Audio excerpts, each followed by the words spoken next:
السلام علیکم ورحمۃ اللہ وبرکاتہ۔ اللہم صلی علی محمد وعلی آل محمد صلی اللہ علیہ وآلہ وسلم۔ ناظرین، کبھی آپ نے سوچا ہے کہ اگر ایک ہی خواب بار بار آئے اور ہر بار دل کو ہلا کر رکھ دے تو اس کے پیچھے کیا راز ہو سکتا ہے؟ یہ کہانی ہے ایک ایسے شخص کی جس کی زندگی نور سے بدل گئی اور جس نے ایک ہی خواب کو بار بار دیکھ کر آخرکار اپنے رب کے راز کو پا لیا۔ یہ واقعہ ہے لاہور کے ایک نوجوان کا جس کا نام احمد ہے۔ احمد کی زندگی بالکل عام سی تھی۔ کالج، دوست، گھر کے چھوٹے چھوٹے جھگڑے، خواب کہ وہ اچھی نوکری کرے اور اپنے والدین کو خوش کرے، لیکن اندر سے وہ ہمیشہ ایک بے سکونی محسوس کرتا تھا۔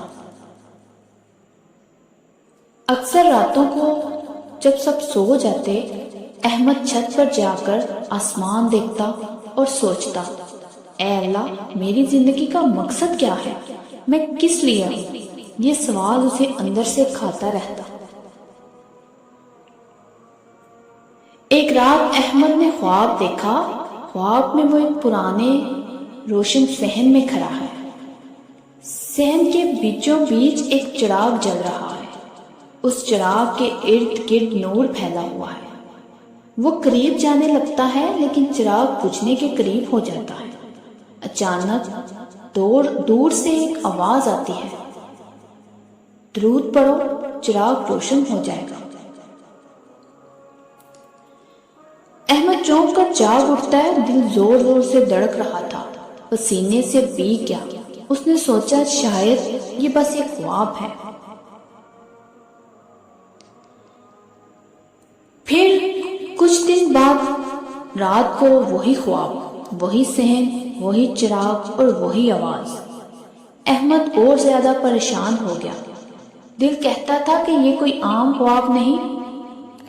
اس نے امی کو بتایا۔ امی نے نرمی سے کہا، بیٹا، خواب اکثر اشارہ ہوتے ہیں، ہو سکتا ہے اللہ تمہیں اپنی طرف بلا رہا ہو، درود شریف کی کثرت کر کے دیکھ لو۔ احمد نے اسی دن سے درود ابراہیمی کو معمول بنا لیا۔ شروع میں دن میں چند مرتبہ پڑھتا، پھر دل نہیں بھرتا تھا، عجیب سکون آنے لگا۔ وہ ہر وقت بسم اللہ کے ساتھ درود ابراہیمی پڑھنے لگتا۔ ایک دن کالج میں دوست نے کہا، یار احمد، تو بڑا خاموش رہنے لگا ہے، خیریت؟ احمد مسکرا کر بولا، بس دل کو ایک نئی چیز مل گئی ہے، درود پڑھنے میں عجب سکون ہے۔ پھر کچھ دن گزرے۔ احمد نے تیسری بار وہی خواب دیکھا۔ اس بار چراغ کی روشنی بہت مدھم تھی اور آواز پہلے سے زیادہ واضح آئی، چراغ کی روشنی تمہارے درود سے ہے، پڑھتے رہو، روشنی پھیل جائے گی۔ احمد تو رونے لگا۔ خواب میں ہی اس نے چراغ کے قریب کھڑے ہو کر بلند آواز سے درود ابراہیمی پڑھا۔ جیسے اس کے ہونٹوں سے الفاظ نکلے، چراغ سے روشنی کا ایک دریا بہہ نکلا اور پورا صحن نور سے بھر گیا۔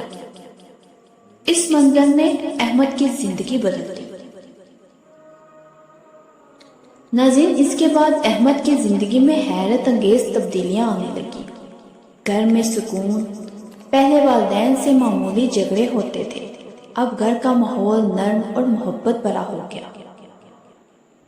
امتحان قریب تھے اور احمد بہت گھبرایا ہوا تھا، لیکن جب اس نے ہر پرچے سے پہلے درود ابراہیمی پڑھا تو سوالات آسان لگنے لگے۔ احمد کے دوست حیران تھے کہ وہ ہر وقت پرسکون اور خوش کیسے رہتا ہے۔ کئی دوستوں نے اسے درود پڑھنا سیکھا۔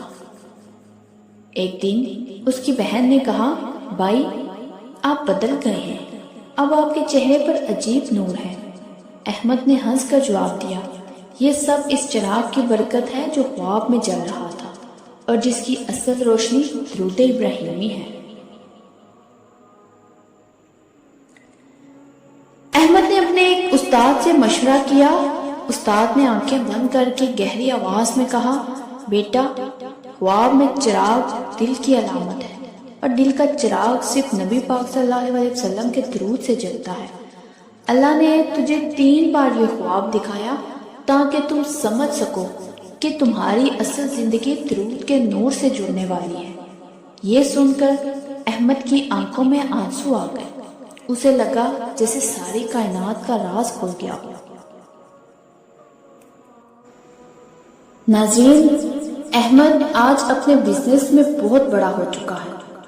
صرف درود ابراہیمی کی برکت سے اللہ نے اسے ہر چیز عطا کی۔ آج وہ بزنس کے حوالے سے باہر ملک جانے والا ہے۔ ڈیلز کرنے کے لیے اللہ نے اسے اتنا کامیاب بنایا کہ سب لوگ حیران ہیں، اور یہ سب کچھ درود ابراہیمی کی برکت سے ہوا۔ تو پیارے ناظرین، احمد کی یہ کہانی ہمیں سکھاتی ہے کہ بار بار آنے والے خواب اشارے ہوتے ہیں۔ درود ابراہیمی ایک ایسا نور ہے جو دل کے چراغ کو جلائے رکھتا ہے، زندگی کو بدل دیتا ہے اور اللہ کی طرف راستہ کھول دیتا ہے۔ آئیے دعا کرتے ہیں، اے اللہ ہمیں درود پاک کی لذت نصیب فرما، ہمارے دلوں کے چراغ کو اپنی رحمت سے روشن فرما، اور ہمیں ہمیشہ حضور صلی اللہ علیہ وسلم کی محبت میں جینے اور مرنے والا بنا دے۔ آمین ثم آمین۔ تو میرے عزیز دوستو، کبھی آپ نے کوئی خواب بار بار دیکھا ہے؟ کیا وہ خواب آپ کے دل میں کوئی راز چھوڑ گیا؟ کمنٹ میں ضرور بتائیے، ہو سکتا ہے آپ کا تجربہ بھی کسی دوسرے کا چراغ روشن کر دے۔ تو ناظرین، اگر آپ کو میری یہ کہانی، میرے یہ الفاظ دل سے لگے ہوں تو میرے چینل کے ساتھ جڑے رہیے۔ میرے چینل کو لائک کریں، شیئر کریں، اور مجھے کمنٹس میں ضرور بتائیے گا کہ کون کون درود پاک پڑھتا ہے۔ ایک نئے مشاہدے کے ساتھ دوبارہ حاضر ہوں گی۔ جزاک اللہ خیر۔